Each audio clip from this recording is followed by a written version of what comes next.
should be live now, so say a few words. Yeah, hi. Welcome to this live stream for the class test 1. For which course? Math1231 and 1241. Okay, right. And the test is next week. If you're watching this live, it's week 6, and it'll be in the second half of the week, not your classroom tutorial. There's another class scheduled for the second half of the week. Check your timetable to make sure you know where that is. It's going to be algebra and calculus together, unlike a past class test you might see in the course pack. But the test will be like those past ones, but it'll be joined together, algebra and calculus together. Right. And how long is it? 45 minutes. Is it 45? Yeah. Okay, 45 minutes. Yep. Oh yes, and when you do check your timetables, do make sure you refresh, just because the old timetable can sometimes be indication. Yeah, don't look at a screenshot that you took at the beginning of the semester, that's for sure. It can have changed. Yeah. Alright, so we're going to go try and do some algebra and calculus questions in this hour. So I'm going to start and I'm going to try and answer this question. So I'll step out of the way. Yeah. So this is a fairly standard question to turn up in one of these algebra tests. So you have some description of a set. This is a subset of R2 in this case. And I want to show that this is a subspace of R2. So by definition it is a subset. I want to show it's also a subspace. It's a vector space in its own right. And the way I'm going to do that is I'm going to use the subspace theorem. So the subspace theorem has 3 parts. If you can show just three things, the theorem will take you the rest of the way to showing it is a subspace. So the first thing we need to show is we need to show that the 0 in, we need to show that the 0 in R2 is actually an element of this set. So that's the first point of the subspace theorem. Let's see. So I might actually just restate that. So that since S, it is a subset of R2, we need to show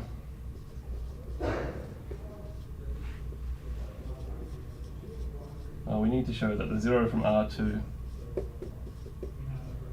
is in S. So let's just see if it actually lies in the set. I know it'll be in this set if this matrix, this fixed matrix, I'm not going to define anymore, times this is actually 0. And well, a matrix times a 0 vector, if it's a valid product, it always returns a 0 vector. So since A times 0, 0, well, this is a 3 by 2. It does say that in the question, it's a 3 by 2. That means I'll get a 3 by 1. So since this is equal to this regardless of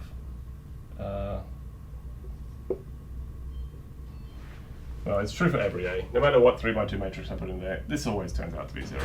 So this is always equal to 0 regardless of A. Hence, 0, 0 is an element of S.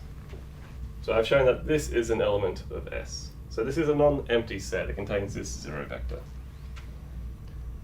Next thing we need to do is we need to show that this is closed under addition. So I want to show that if I pick out 2 vectors from this set, add them together, my new vector also lies in this set. So let's do that. Let's pull out 2 elements, at least in our mind. So let's let U and V be elements of S. And I'll just remind myself what that means. Since I've pulled these elements out of S, I have that A times U and A times V are both a 0 vector. So I pull these elements out, and that's a consequence of that. And let's see what happens when we add them together.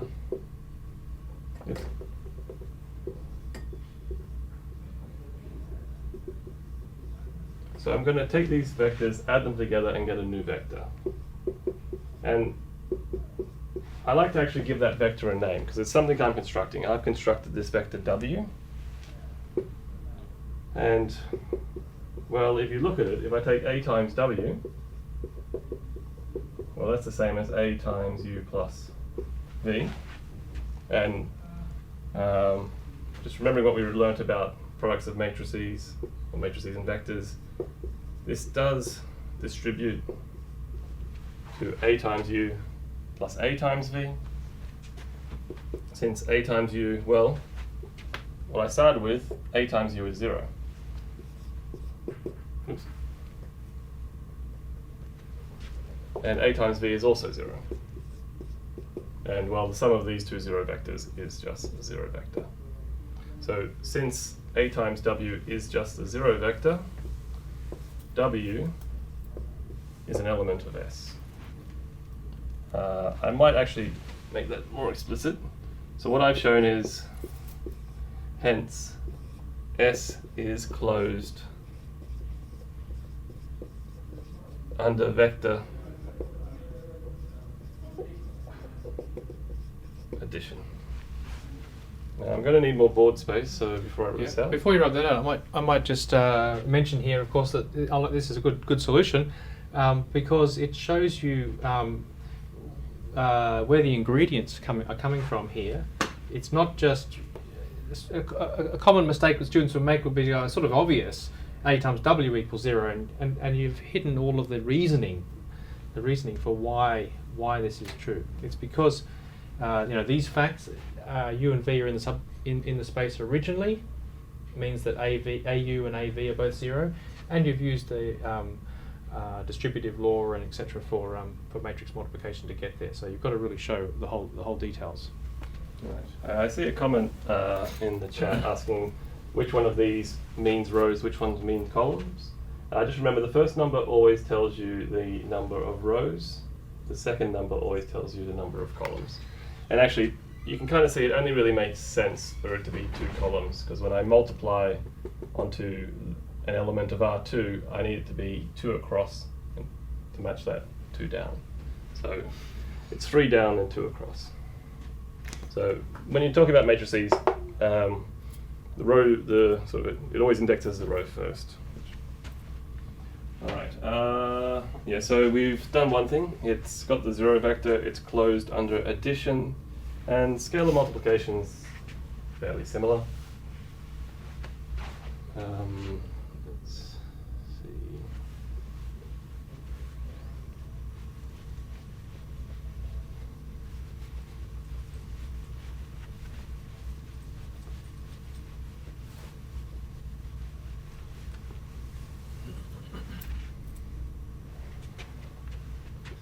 So again, let's take an element of S. So I have a vector such that A times that vector is the 0 vector. And we need to take a scalar. So typical name for a scalar is lambda. Let's take lambda to be a scalar R. And I want to see what happens when I construct the vector I get by multiplying this vector and the scalar. So I'm going to use the same name, so it's going to refer to something different now. Let's let W be the vector I get by multiplying that scalar and that vector. And, well, what happens when we multiply A times W? Well, it's the same as A times lambda times V. And well, scalars are very nice. A scalar times a vector can pop out in front of the matrix. So standard matrix algebra, I can pull that scalar out and get A times V. And, oh, that wasn't V, was it? Let me just fix that. I meant V. Yeah. Right, so by choice, this is an element of S, which means it is just the 0 vector, so it's lambda times the 0 vector, and any scalar times the 0 vector from R2, the 0 vector from R3 is still the 0 vector. So lambda times 0 is always 0. So hence, well, lambda V is in S. So thus, S is closed under multiplication by scalars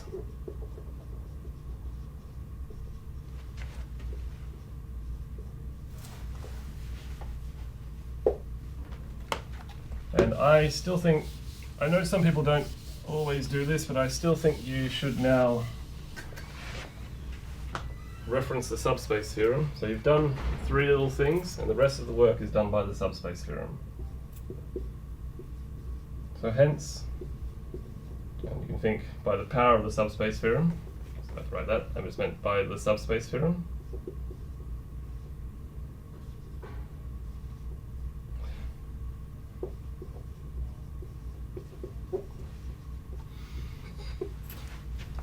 S is a subspace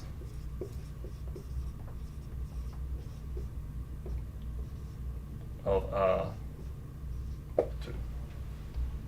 So I kind of think of it, it's kind of like a magic spell. You do your 3 little parts and then you invoke the theorem to get the rest of the result. Any questions? Any comments?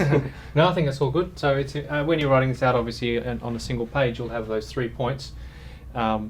You could label them 1, 2, and 3. The first one that 0 was in there, the second one that it was closed under vector addition, and the third one that it was closed under scalar multiplication. Then your conclusion, you might say by points 1, 2, and 3, the subspace theorem tells us that S is a subspace of R2. So I think that's all good. Yep. All right. So what have we got next? How about Polynomials. Yes, polynomials. Okay.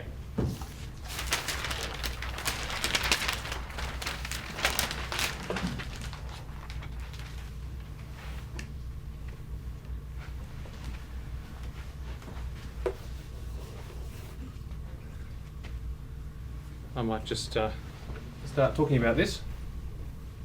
So we're not standing in front of it.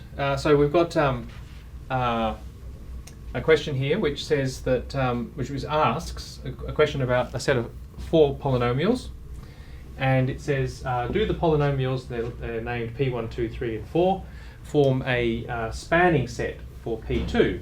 P2 is the space of polynomials of degree 2 or less. So the question is this, are these vectors here, a spanning set for that space? Okay, so what do we mean by a spanning set? I guess it's important to know what we mean by spanning. So let's just write that down. So what we're really trying to answer is whether or not any old element in this space, in other words, a polynomial of degree 2 or less, can be written as a linear combination of those. So the question is really, can we write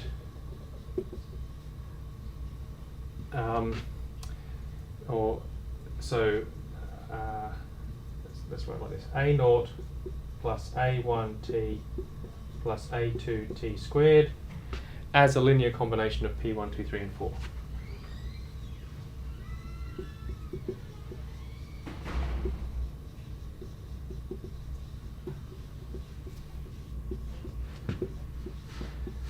So these 4 polynomials.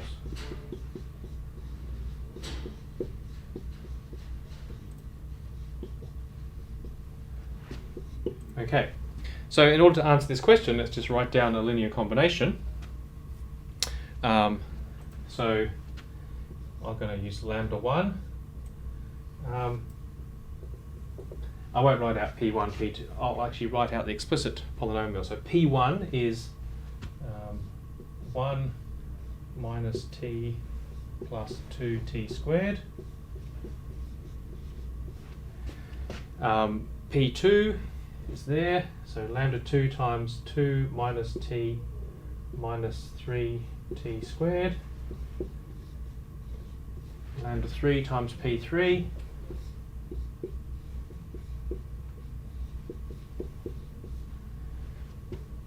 plus lambda 4 times t minus 2t squared. What we want to do is make that equal to a0 plus a1 plus a2 t squared.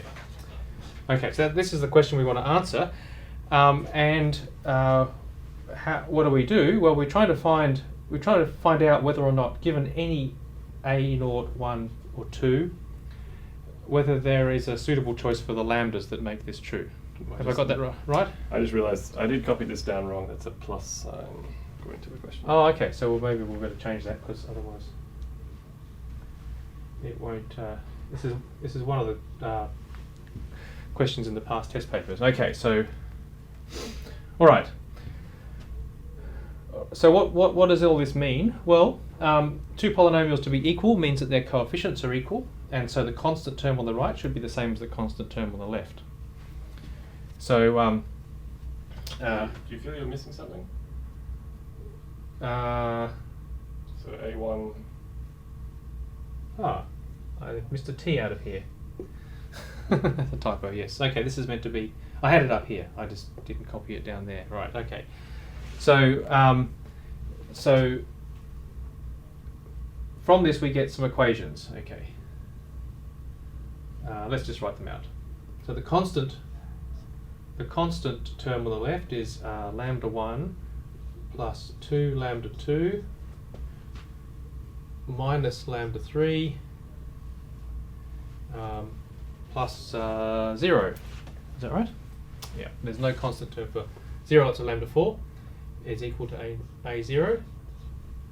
The coefficient of t on the left is minus lambda 1, and there's minus lambda 2, and 5 lambda 3, and lambda plus lambda 4. That's the coefficient of t, which is A1 on the right. And the coefficient of t squared is 2 lambda 1 plus 3 lambda 2 minus 5 lambda 3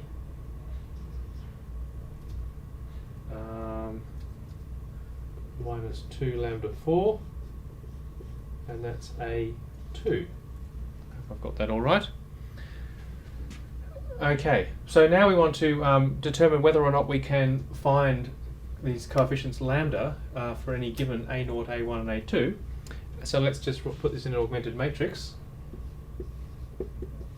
So this, I'll say this linear system of linear equations has augmented matrix. Okay, we're going to write down the augmented matrix just because that's a convenient way to solve systems of linear equations. You could try and tackle it without that, but it's better to do it in this neater form. So this is 1, 2, minus 1, 0, minus 1, minus 1, 5, 1, 2, 3, minus 5, minus 2, and A0, A1, A2 on the right there. And now we'd just like to do some row operations on this to put it in a form where we can see immediately whether or not we have solutions. In other words, apply Gaussian elimination. Okay, so I guess probably the simplest thing to do would be, well, the first row's got a 1 here, that's good news. So what we do next is try to make row 2 have a 0 here, and the obvious thing to do is to add row 1 to row 2. So let's do that. So our new row 1 is going to be, sorry, our new row 2 is going to be row 2 plus row 1. So row 1 is unchanged.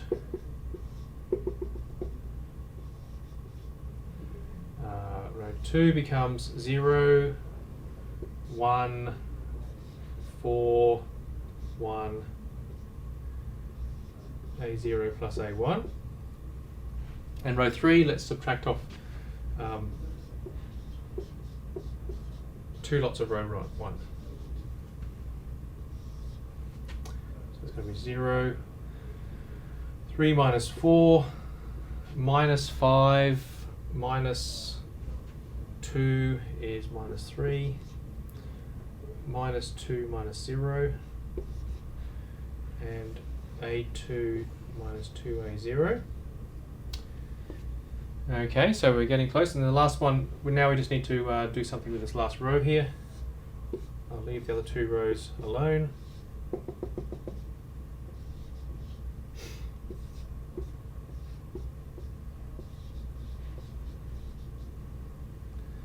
So for the third row, I'm just going to add the second row to it. Sorry, just add the second row. Okay, so row 3 goes to row 3 plus row 2. So that's 0, 0, 1, minus 2 plus 1, minus 1, and that plus that. So we're going to have A2 plus A1 minus A0. Okay. All right, well now we're in a position to decide whether or not there are solutions. Once we've got to this row reduced form, you can see immediately that it doesn't matter what these A's are. There will be solutions to this system of equations because, well, in fact, there's going to be infinitely many. The question doesn't actually ask us for that much detail. It just asks, is this a spanning set? In other words, is there a solution available for any choice of these A's? And there certainly is. In fact, there's infinitely many. So, I guess we can see this system of equations has infinitely many solutions for all choices of the A's. So, the P1 to 4 is in fact a spanning set. So this has a solution. When I say a solution, in fact has infinitely many solutions, but we're only interested in what there has at least one. Has a solution for any choice of A0, A1, A2. So P1, I'm going to put dot dot dot because I'm lazy, up to P4 is a spanning set.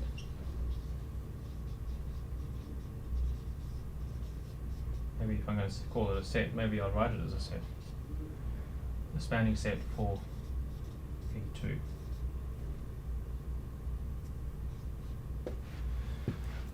Okay, is that all right? Yep. So there were questions coming up in the chat asking whether or not you could jump straight to this part of your answer. Yeah. So what do you think? What do I think? Well, I suppose you can, but really, the question is asking you to give reasons. Actually, the question in the original paper was asking you to give reasons, and yeah, to my mind, if you jump straight to here, do this row reduction. In fact, you don't need that column there either. You can come to the conclusion even without that, and then you just say, you know, this is a spanning set. You know, you're on treading on thin ice here. Are you giving a good explanation? Are you giving good reasons for why this is true?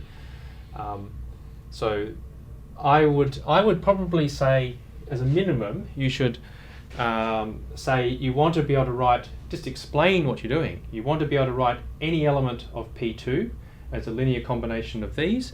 You could then say that that is equivalent to a system of linear equations with augmented matrix given by this, which you then row reduce and say this has at least one solution for every choice over here, so it's a spanning set. But you do need to, you know, make some connection that shows why it is the case that this matrix is relevant.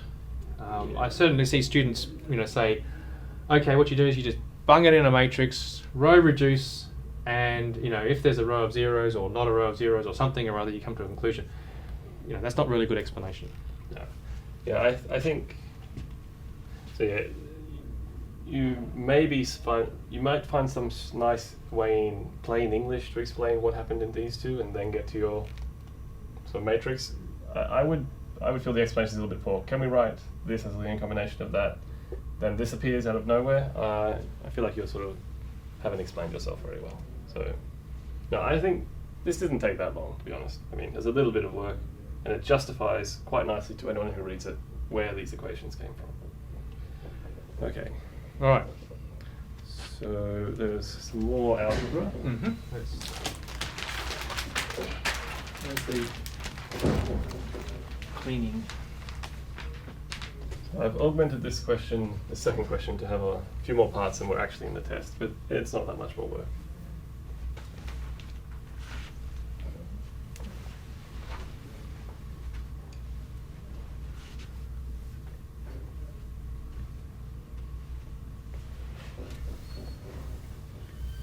Would you like to do this one, or? Okay. Show the first one about the subspace, not Yes. the subspace. So I do the subspace, it's your turn. Okay, Josh did a subspace, so I'm going to do a not a subspace. Okay, well that's probably going to be less work because when you're showing that a set is a subspace, you have to check certain properties. It's not as bad as showing a vector space from the start because you can assume all of the distributive and associative laws, all that kind of stuff works out. You only have to check a couple of things, but to show it's not a subspace, you just have to show that one thing doesn't work. And well, the thing that really stands out to me here is if you were trying to show this was a subspace, probably the first thing you would try would be to show that the 0 vector was in there. And is the 0 vector in this space? So let's just have a go at that. So okay, we want to show that S is not a subspace. So first of all, let's just see if 0 is in there. Okay, so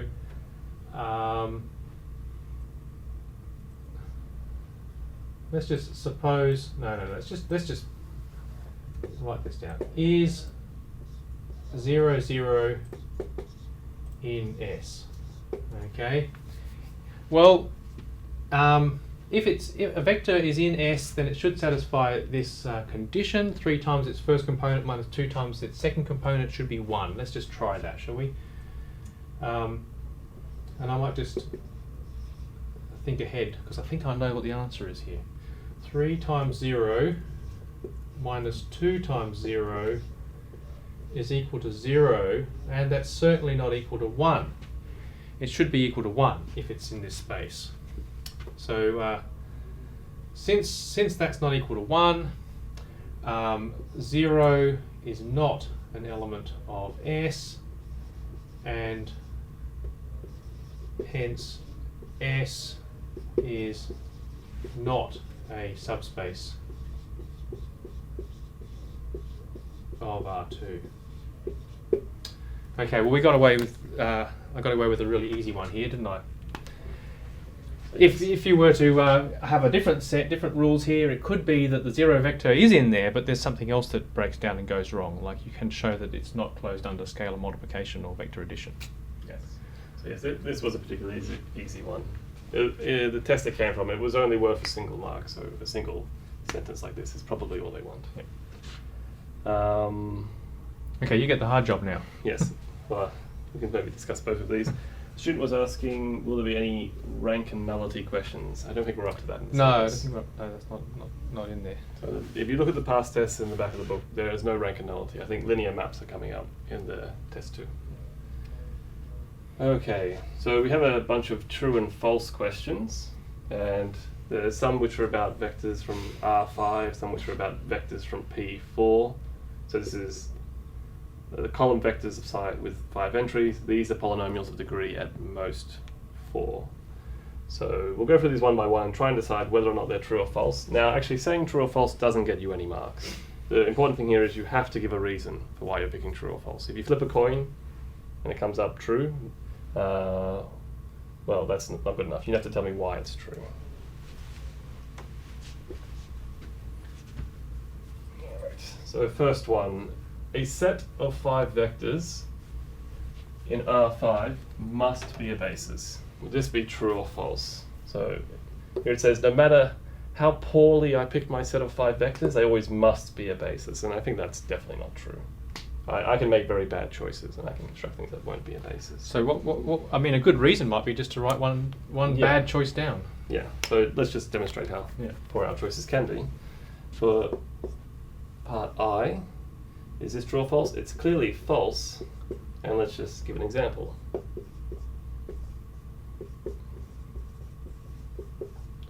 For example, let's see, a set of 5 vectors from R5.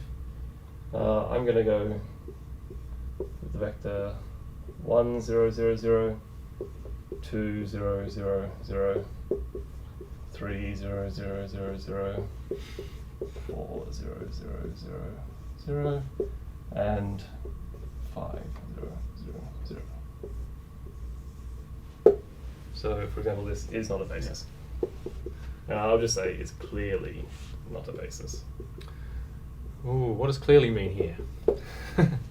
I guess these vectors clearly don't span R5. There's no way you can write down anything from a linear combination of these that's going to have something non-zero down here. Yeah. And they're not linearly independent either. There's lots of linear relationships amongst them. So yeah, clearly, I think here clearly is probably clear. Yes. That's enough.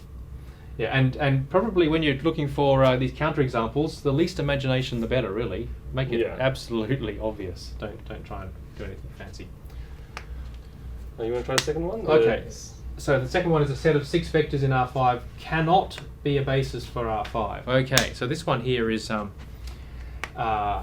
well, is this going to be true or false? So what do we know about a basis of R5? A basis, I guess you need to know what a basis is. A basis is a set of vectors which spans the space and are linearly independent.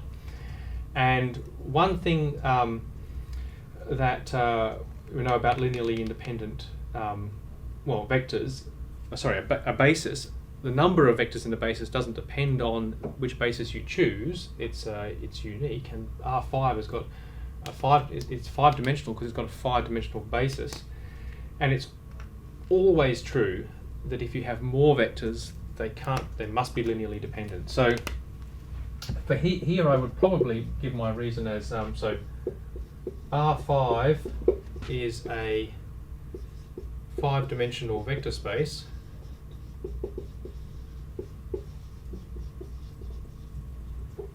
it's a 5-dimensional vector space. So every basis has got 5 vectors.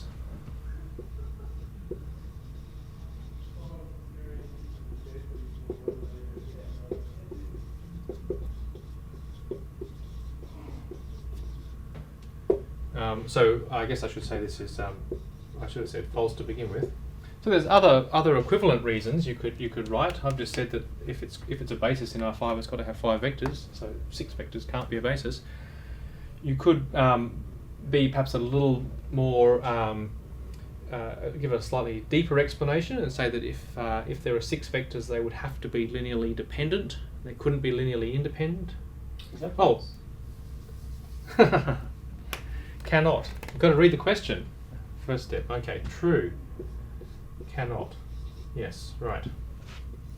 It's true. It cannot be a basis because 6 vectors can't be. Yeah, the basis has to have 5 vectors. Yeah. So just be careful. We make sure because we were agreeing with the statement here, so it is a true statement. So actually, I wonder if I just read that and ignored the thing. So I read that R5 is 5-dimensional, so every basis contains 5 vectors. I can see where you're going. I would probably get confused though if you did say false. What about part 3? So here, a set of 7 vectors in R5 must be a spanning set for R5, whether that's true or false.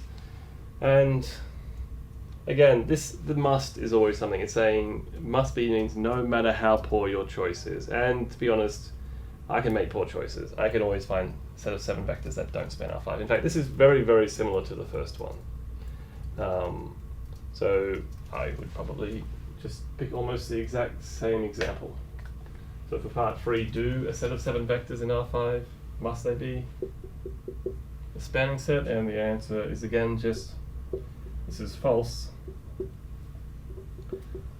For example, well, let's just almost pick the same example.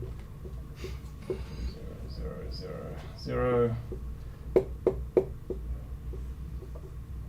And I think if you've done the first one, so I'm just saying, you know what I'm putting in here. And if you see me do this, it's probably clear what I'm putting in there. So false, for example, these set of 7 vectors do not form a spanning set.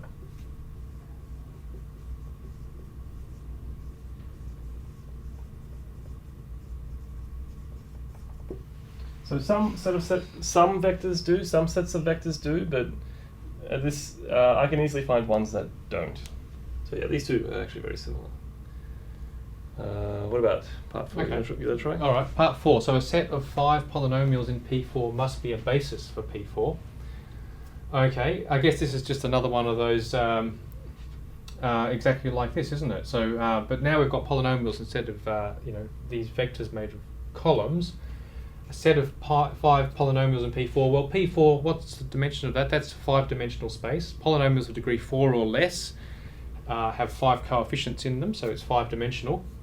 But it just says a set of 5 polynomials must be a basis. This is essentially the same question as we've had before, isn't it? Mm. So again, give a counter example. So for 4, this is false. Let's just pick 5 polynomials. I don't know. Should I use constant polynomials? Do they look like polynomials? 1, 2, 3, 4, 5. I'll probably pick something. I'll put a t in there, shall I? Okay. Yeah, T, 2t. We haven't got very imaginative examples here, have we? 4t, 5t. That's 5 polynomials. They're in P4. P4, remember, is any polynomial of degree 4 or less. These ones have got degree less than 4. Is it a basis for P4? Clearly not. It doesn't span.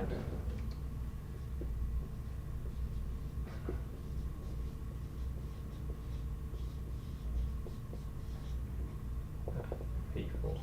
Okay. Yeah. So, yeah, it should be, again, lack of a match. There are plenty of interesting, complicated sets that don't form a basis for other reasons. They'll always be linearly independent. But yeah, this is an easy one. Anyone who looks at this will go, yeah, I agree with you, this isn't a basis. You don't want to make it hard on yourself or your marker.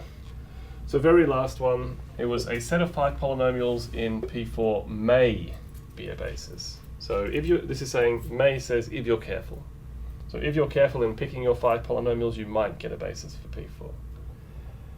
Now I find this is probably sometimes a little bit confusing. You have to remember what the dimension of P4 is. So it is the space of polynomials up to degree 4. So you have constants, degree 1, degree 2, all the way up to degree 4. And that's actually 5 dimensions. It's a 5-dimensional space.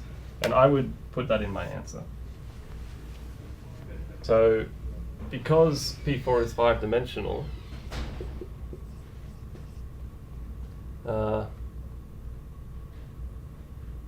actually, I wonder about making that a little bit too complicated. Maybe I should just give an example of a set which does form a basis. So it says if we're careful, this may form a basis. This is true. I'll just give an example. Well, let's pick what is probably the standard basis for P4. So let's pick 1, t squared, t cubed, t to the 4. This is a set of 5 polynomials. So it is a basis for P4.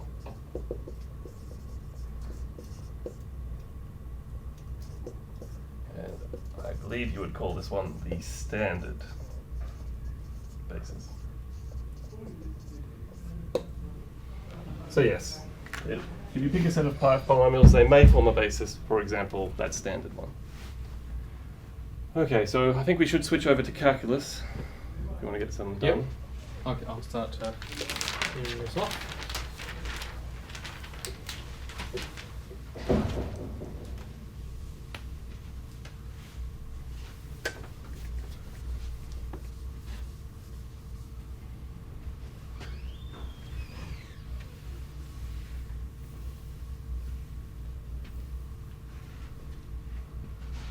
Which one are we doing?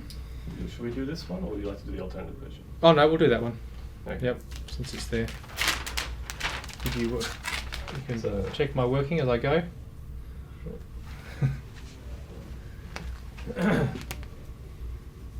Okay, so we're going to do this total differential approximation and a question, and there's a few different forms of the total differential approximation, sort of like formulas, and that's because it can be used for a number of different things, and you've got to make sure you're using the right one at the right time. So here in this question at the top here, we want to estimate how big an error could be in Z if we have some errors in X and Y. Okay, so I guess we just need a total differential approximation formula to begin with. I like to start with that, and then use that to get the formula we need for the maximum error. Okay, so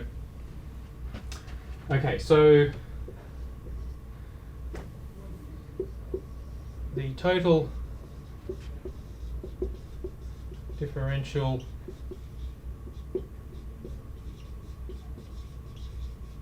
approximation for Z says if you have a change in Z, delta Z, that delta Z is approximately equal to the partial derivative of Z with respect to X times delta X plus the partial derivative of Z with respect to Y times delta Y. Okay, so we're going to need these partial derivatives, and we're actually doing this approximation at a particular point in the space xy space in the domain of this function z. That's where x is 9 and y is 1. And we're also told that the biggest, this essentially tells us that the largest that these values here can be are 0.03 centimeters. Could be plus or minus. Okay, so but first I'll just get the a sort of the error formula, and that comes from well, it's certainly true that if I take the absolute value of both sides of this equation, that's still an equality, but or maybe I'll do it in slightly more steps than maybe you'd need to in the test.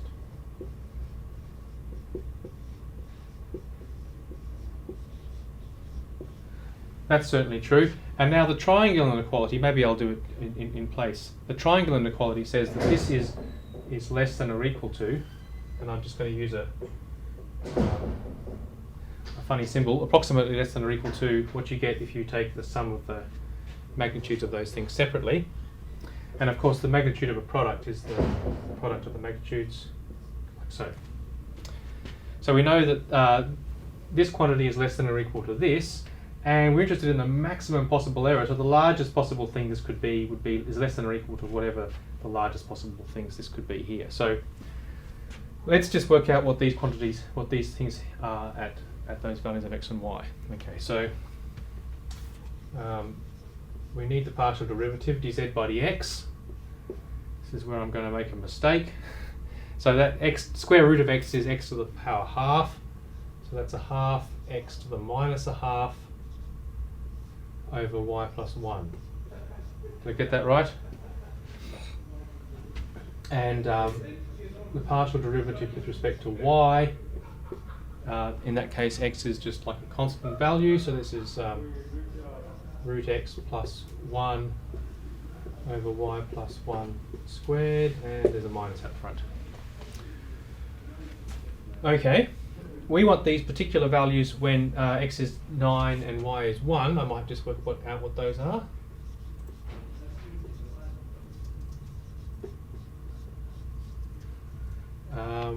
So x is 9, y is 1. So this is when x is 9, that's 1 over the square root of 9, so that's a third, times a half is 1/6. And y is 1, that's over 2. So that should be 1/12. And dz by dy at the point 91 is minus 3 plus 1 over 2 squared, 1 plus 1 squared, 4 over 4. That's minus 1. Okay, so and we know that essentially we're told that this magnitude is less than or equal to 0.03,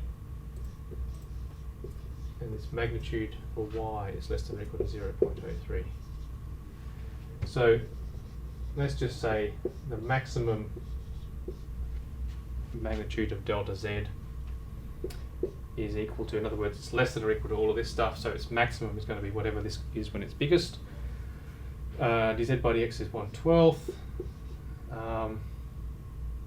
times 0.03 plus, what's the magnitude of dz by dy?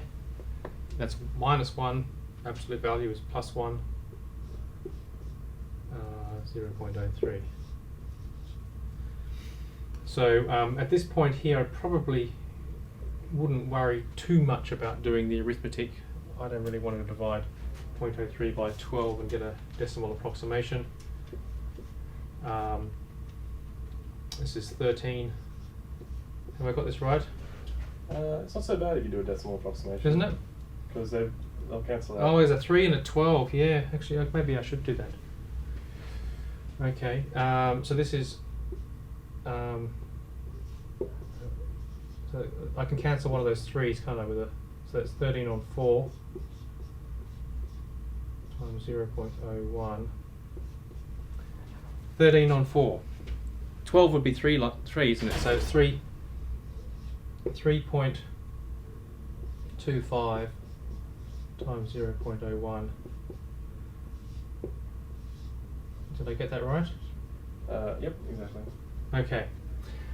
Possibly, I think I should probably put in the units here. I've neglected the units, but everything here was in centimetres, wasn't it? Yep. I think actually when I did the calculation, I did this last part a little bit differently. Just I had noticed sort of this becomes 0.01 divided by 4. So it turned out to be easier to combine them after the fact. Oh well. But yeah, so just because I know things divided by 4 are very nice. So I saw this one was actually the same as a quarter times 0.01, which is the same as 0.0025. And you'll get the same answer, of course. So I think leaving it, would you leave it in that form? I mean, I would say probably, since we don't allow calculators in the test, I think it'd be a bit mean to not give you the marks for yeah, for that. this is the number we were looking for. This is a nicer presentation of the number, but it's the number we wanted. Yeah. So maybe that centimetres. Got to tell the markers that. Yes. Right. So yeah, just be aware there are 2 different facts you get when you're looking at total differential approximation. One is when you're just looking at an approximation for the change in z, and one is an approximation for the maximum change in z, and these are different. And you do have to be careful because this is a minus sign here. So if you don't have these absolute values here, you'll actually be cancelling out error where you shouldn't really be. So we'd end up underestimating our uncertainty. Okay, so I'm going to do this one next. Okay, let's just get rid of this. So use a trig substitution to find this somewhat, well, I think you would have seen a lot of these in your lectures up to this point, so maybe not terrible integral, but still not the prettiest integral you'll ever run into. So they tell us to use a trig substitution, and there are other substitutions that may work, but the trig one actually turned out to be a fairly good one, I think. So I guess firstly we have to work out what is the trig substitution we need, and it's very easy to forget those relations that you need. So I'm going to, rather than just write down the relation I need, I'm going to quickly derive the relation I need, starting with something I know.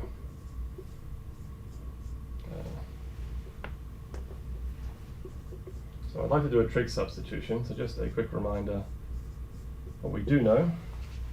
So everyone should know that sine squared plus cos squared is 1. That's a basic fact I think we should all be familiar with. Now that doesn't really help me because it's not giving me something a constant plus a square. So from this I'm going to derive the following fact by dividing everything by cos squared.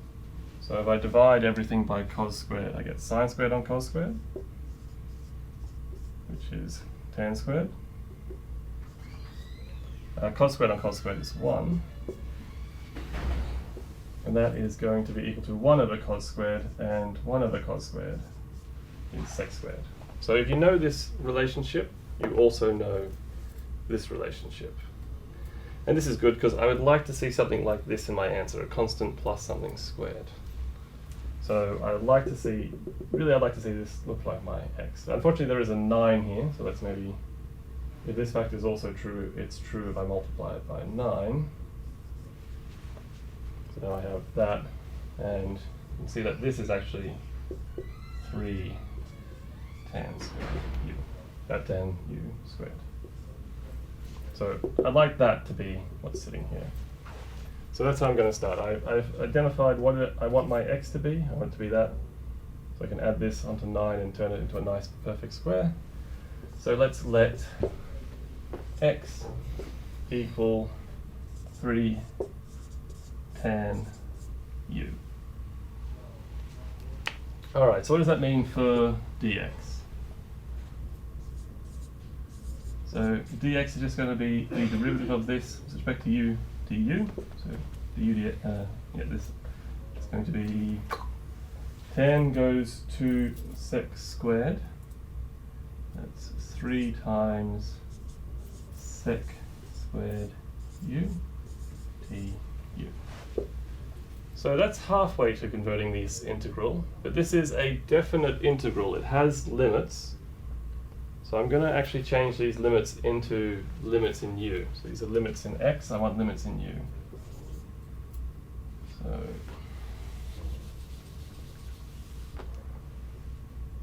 if we have that x is equal to, let's start with the upper limit, 3.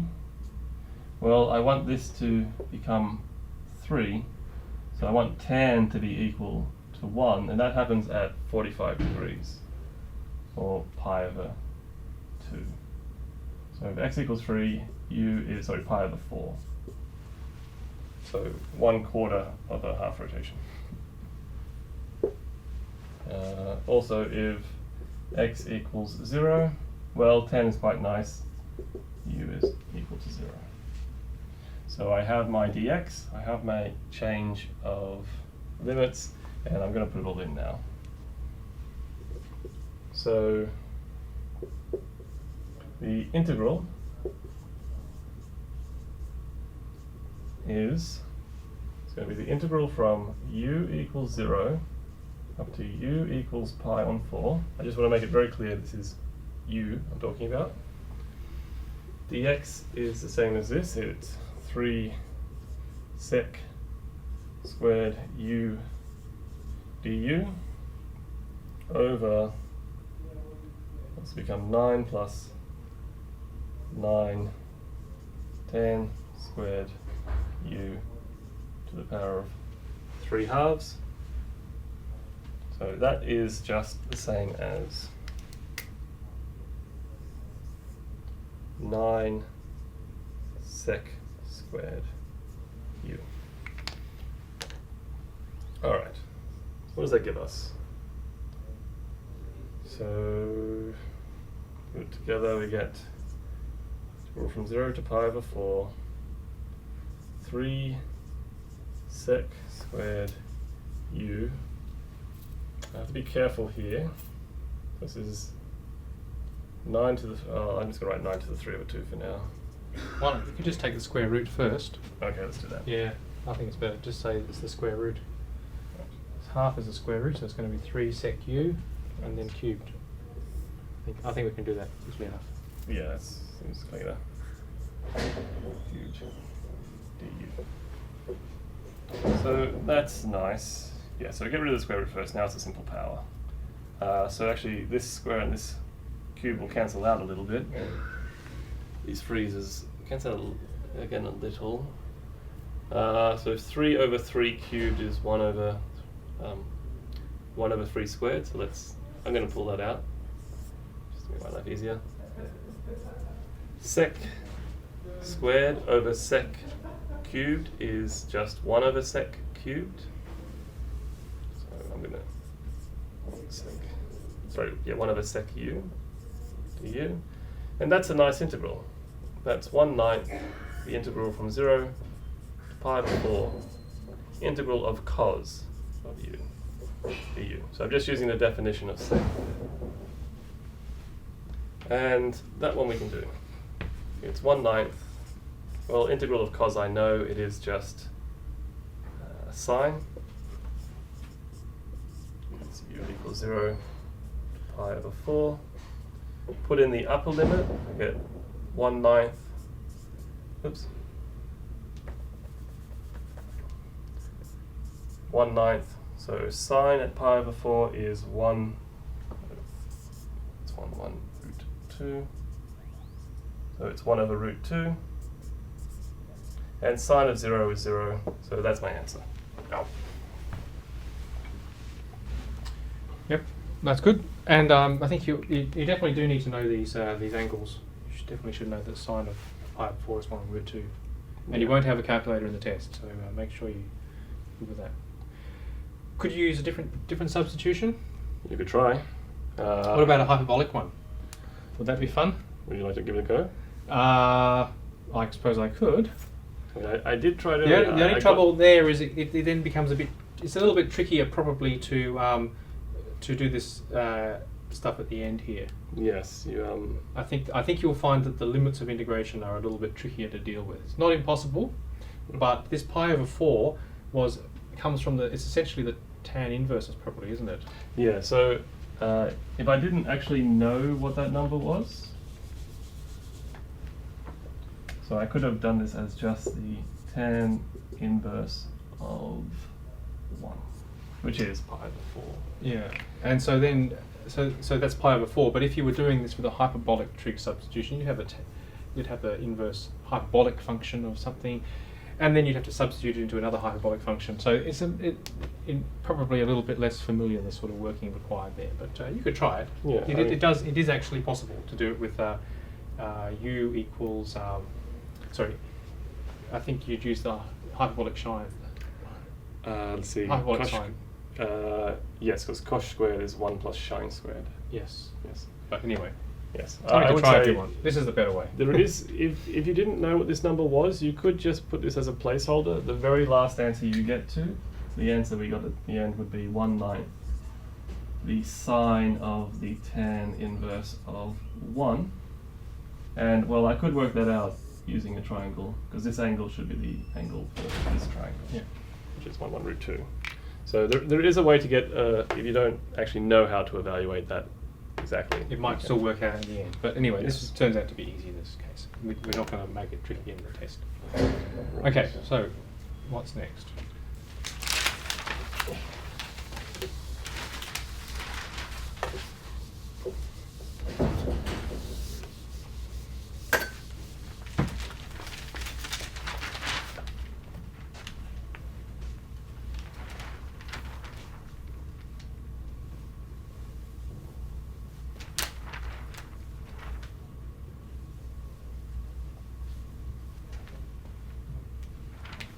These two, I guess.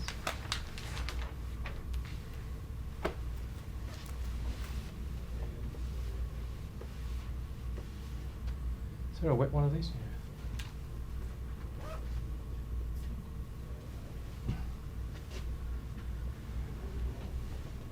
Shall I do it? If you want.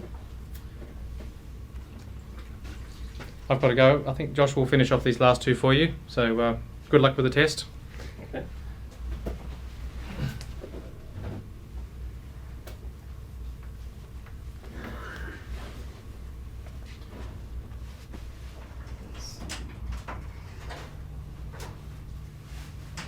So I see a question in the chat. When would you put sine or cos instead of tan?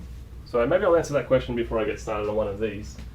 So if you did see something like maybe 9 minus x squared, so if you wanted to integrate something like that, maybe make it a bit more interesting, that maybe make it the cube of that.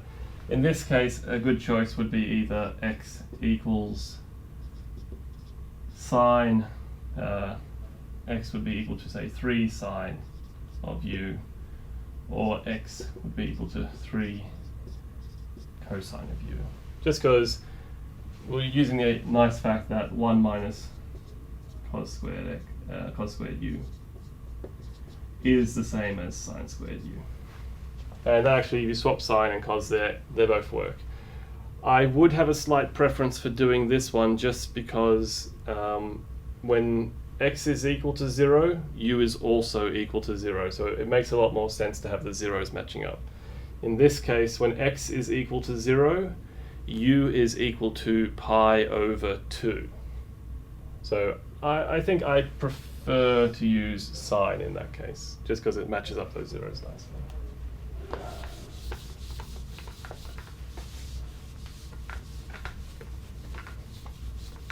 Alright. So the next question I'm going to do is a reduction formula question. So in the test they have given us a nice reduction formula. In the test it also explicitly says do not try to show this formula. It's not an easy formula to show. We're not testing whether you can derive the formula, we want you to use the formula. Now as it's written it's a little bit hard to read, so a nice thing to do is actually let's give this a name. So let's let in equal the integral from 0 to 1 of 1 minus x squared to the power of n dx. And let's use that to translate what they've given us. So hence,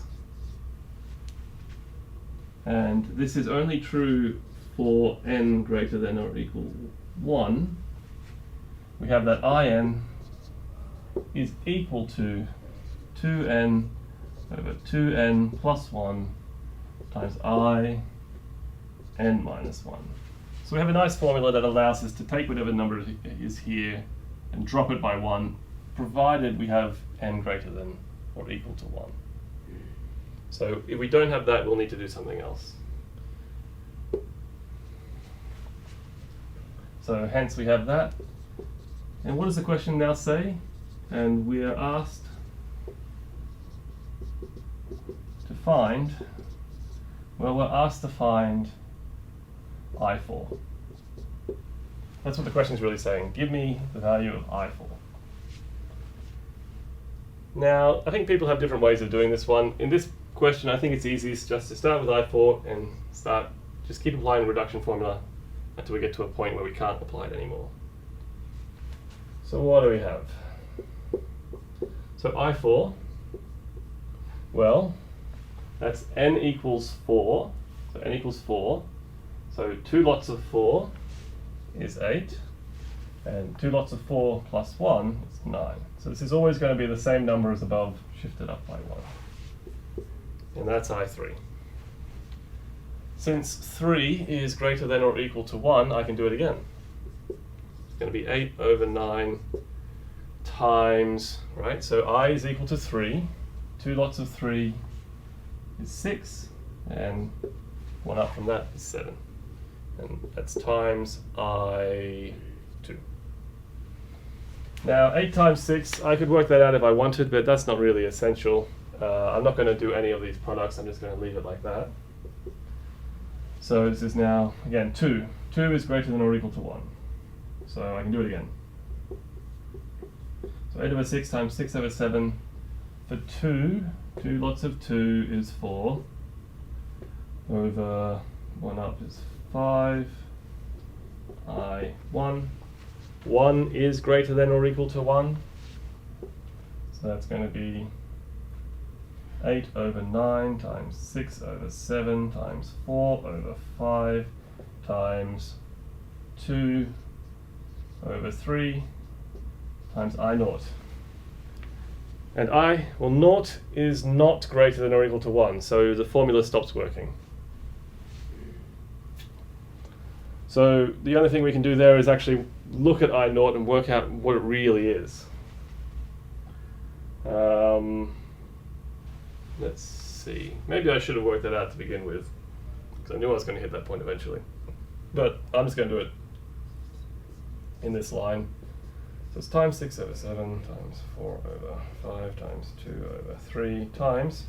So this integral, when n equals 0, is the integral from 0 to 1. Anything to the power of 0 is 1, so it's the integral of 1 dx. And I wouldn't actually do this integral, just because I know that I'm integrating a constant. So the function has height 1 over the interval 0, 1. The integral is just the area of that rectangle. It's 1 times 1. So that's the answer. So the answer is 8 over 9 times 6 over 7 times 4 over 5 times 2 over 3 times 1. And I don't need to write the 1. So full stop. So yeah, maybe I should have worked out this number at the start. That way I could just go straight from here to here, but either way. And that is my final answer. That's the answer I would give in the test. There's no real reward for doing all these products and getting a nice cleaner fraction. That's fine as it is.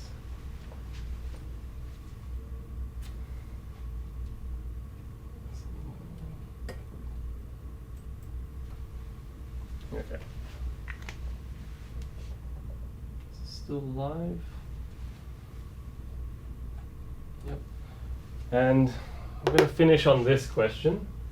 So for this last question, we're given a surface, and we just want to find a normal vector and an equation for the tangent plane.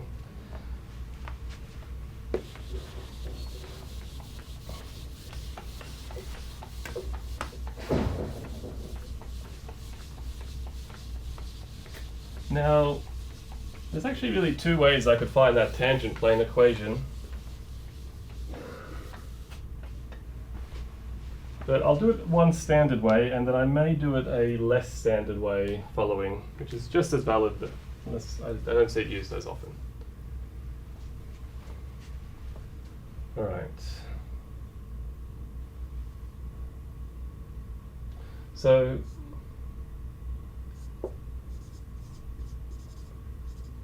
just remind you of one fact: a normal vector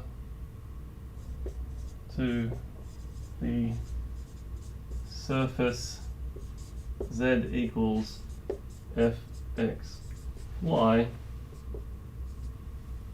Well, one very good one is given by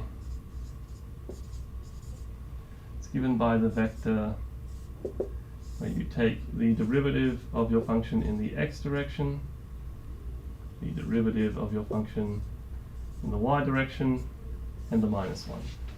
So that's a fairly standard result they've been teaching you in this course. And it's actually, you may have seen this in the one-dimensional case where you only have one coordinate there. So in this case,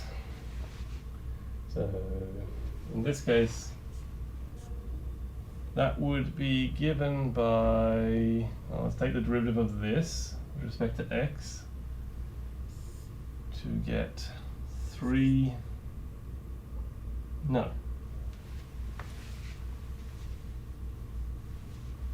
Right, this term, derivative with respect to x is 2 xy. This doesn't depend on x, so it doesn't contribute, and this gives me a 3. That's 2xy plus 3. Derivative in the y direction, well, the derivative of this with respect to the partial derivative in the y direction is x squared. This has partial derivative minus 4y. It's not working very well.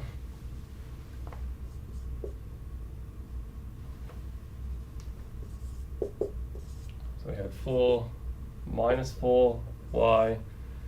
No, we didn't. We had x squared minus 4y. So derivative of this is x squared, derivative of this is minus 4y. And the last thing was a minus 1. So this is just for any arbitrary point. We were told explicitly to look at the point 1, 1, 2. So at 1, 1, 2, this is, well, just take x equals 1, y equals 1 and plug it in. So our normal vector here will be 2 plus 3, 1 minus 4, minus 1. Okay, so we have a normal vector to the surface, and we also have a point on the surface, and I believe last session we learnt exactly what to do in this situation. I want the plane for this. Well, I can give it to you in point normal form. So hence the equation of the plane is Well, I'll give it point normal form and then I'll turn that into Cartesian, like a single, easy to read equation. So it would be 5 minus 3 minus 1 dotted with x minus the point on the surface, y minus point on the surface, z minus that point on the surface equal to 0. So that's point normal form. I think they probably want, that's fine, but I like it a little bit more in Cartesian form, so I'm going to write it as 5 x minus 1 minus 3 y minus 1 minus z minus 2 equal to 0. So yeah, that's sort of a well-known formula. So you know how to construct a normal given an equation like this. Construct the normal, construct the plane from that normal.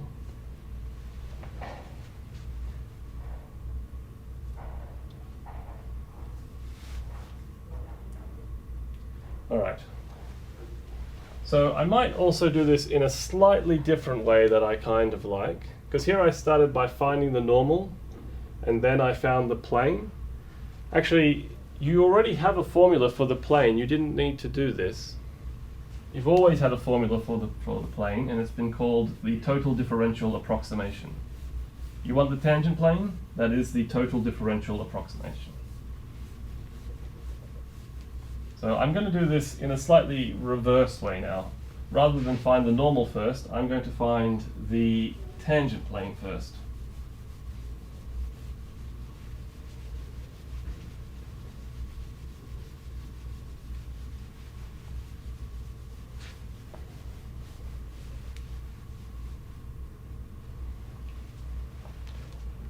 Alright, so another way I could have done this, rather than finding the normal first, let's find the tangent plane. So I'll need two pieces of information for that. So at x, y, z equals 1, 1, 2, remind ourselves that dz, dx, we did work that out. That's at the point 1, 1, 2. Is going to be equal to 2x y minus plus 3 at the point 1, 1, 2. So the z dx at that point is given by 2 plus 3 was 5.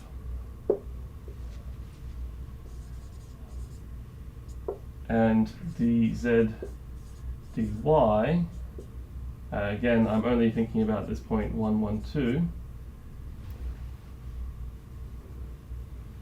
is going to be equal to, again, let's just do that derivative. It was x squared minus 4y, evaluated at the point 1, 1, 2, is equal to 1 minus 4 is minus 3. So we saw those numbers. Now, what is nice is this immediately tells me the equation of the tangent plane. So, and by the total differential approximation,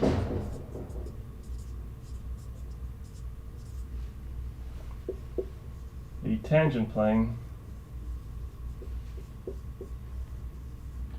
is, well, it's delta z equal to 5 times delta x minus 3 times delta y. And I can clean that up slightly. It is z minus 2 equal to 5 times x minus 1 minus 3 times y minus 1. Or in other words, 5 times x minus 1 minus 3 times y minus 1 minus z minus 1 equals 0. So now that I did that, that actually was a little bit slower, I think, than it felt a bit more awkward than going through the using the fact we knew. But this is a way to get the tangent plane. So we have an equation for the tangent plane. And now that you have a nice Cartesian equation for the tangent plane, it's very easy to get the normal vector from this one. So if I have this plane,